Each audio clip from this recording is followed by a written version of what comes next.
Simsiila dhaabiyaadha keen tajaajile darba harka koona qabii qofaa kootana dadhaba. Nagaan Waaqayyo hunduma keessaniif haa baay'atu. Nagaan Gooftaa keenya Yesuus Kiristoos hunduma keessaniif haa baay'atu. Nageenyi fi araarri Waaqayyo hunduma keessaniif haa baay'atu. Kabajamtoota fi jaalatamtoota saba Waaqayyo maraaf. Ani maqaan koo Oliyaad Kabbisaan jedhama.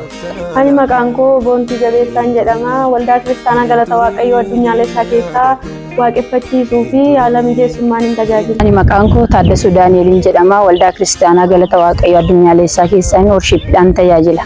Akkuma beekamu waldaan Kiristaanaa Galata Waaqayyoo Addunyaalessaa hundeeffamuu waggaa arfaffaa ishee ilaalchisee konfiraansii hafuuraa guddaa qopheeffattee waan jirtuuf gaafa fulbaana 30 ga'uun kololeessa 2 innis jimaata fuuldura keenya jiru kaasee hanga sanbata guddaatti Ashawaa Meedaa fi naannoo ishiitti kan argamtan hundumti keessanuu affeeramtaniirtu.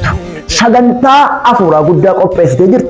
Isinis hirmaattota sagantaa kanaa ta'a. Kottaa hirmaattota ayyaana kanaa ta'a. Ashawaa Meedaa fi naannoo ishiitti kan argamtan hundumti keessanuu affeeramtaniirtu.